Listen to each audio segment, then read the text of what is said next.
This is Claude again. I'd like to do a little something different with this segment in that I would like to recommend some of the people I've been listening to. They're relatively new on the scene, and I think they follow the pattern of new leadership being raised up after Billy Graham died. This was spoken of by several different prophets that whenever Billy Graham died, it would signify a new level of leadership stepping up. And these are different times. They really are. I think we're farther along into the end of the age than a lot of folk would think for. Now, every now and then I pick up the sense that people just kind of hope that things are just going to go on and on and on, and that they'll get to see their grandkids grow up and so forth.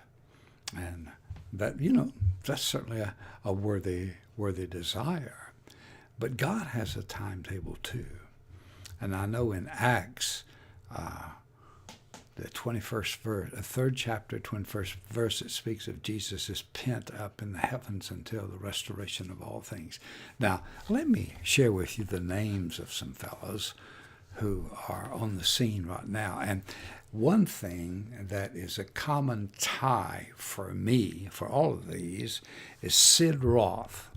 Sid is a Messianic Jew, and his program is called It's Naturally Supernatural. But if you just simply type in sidroth.org, then it will bring up his webpage and all the people that you can find out, all the people who've been there the year, and it's all archived.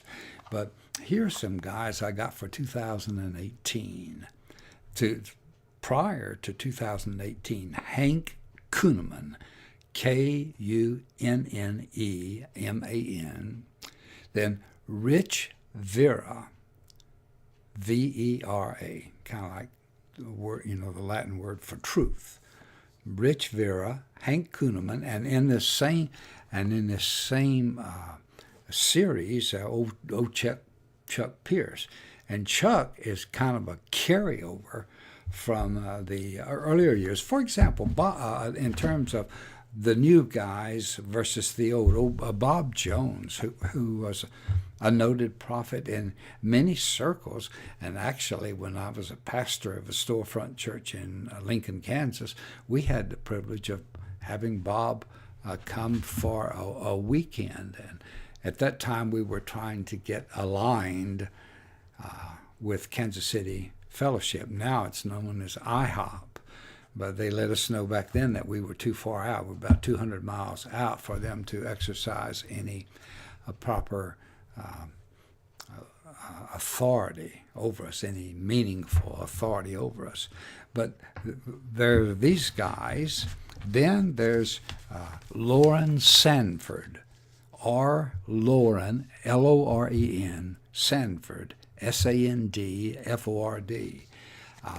He has some things to say in a special way, but I got him through Sid Roth.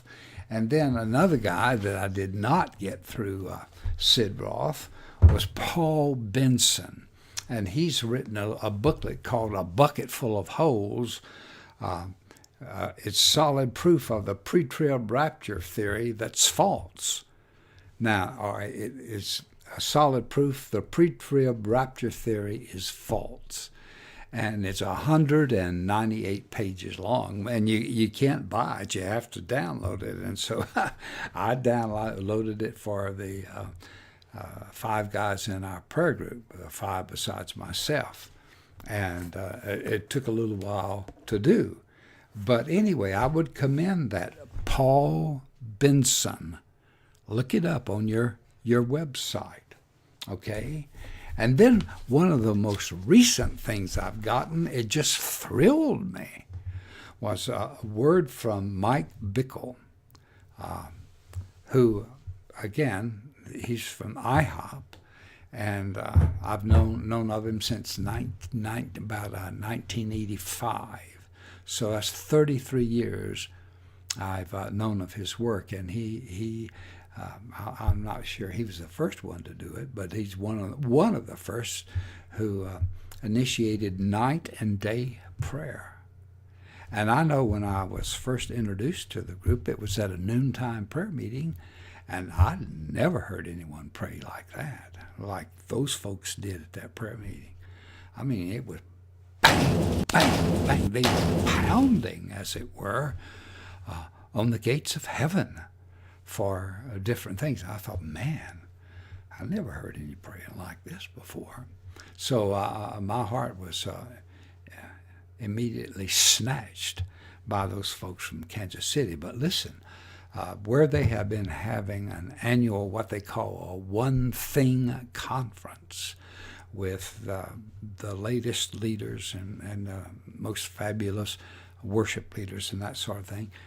This year, at the end of this year, they're not going to do that. They're shifting their focus. And they're saying it's that ain't going to work anymore. Having these conferences like this and having these times of worship like this is not what's called for. And they are, again, you can find his statement on MikeBickle.org. And this one was entitled, "We Will Be Back Soon." But he's talking about how they're going to be seeking the Lord for over 4 days. They're going to be praying, worshiping, but seeking the Lord. And I think it borrows something from the spirit of Moses when he said, "Lord, I want to see your glory. I want to see your glory." And then it was what this thing does. It's in line with a small group of guys that have invited me after the first of the year to come down, or to go down to Thomaston, Georgia, where we were for, Anita and I, and were for 9 years. And this time I'll go back with Pat. But anyway, we're going to seek the Lord January 10th through the 13th. There'll be worshiping and sharing, but mostly just seeking the Lord. And this is what the hour is calling for. And in every place, people need to come to the place where they're persuaded of the glory of the Lord. And I know Hank, I can't think of his name right this moment, but a guy who speaks of ministering the glory of the Lord. However one does that, you minister the glory of the Lord. But the whole point of all this is that we're getting ready for some troublesome days. Okay? They're all saying the same thing. They're going to be troublesome, but they're going to be blessed, going to be much blessed of God. And there are a lot of people who don't agree with that. That's all right. And then there are those, of course, who feel like, well, we're going to be raptured out of here before any trouble starts. So I would commend these speakers to you and their CDs to be heard over and over again, and listen to them critically, okay? Well, I'm sorry if I've taken extra long here. Blessings on you. Don't forget maybe to drop some critical comments and subscribe if you are moved in that direction.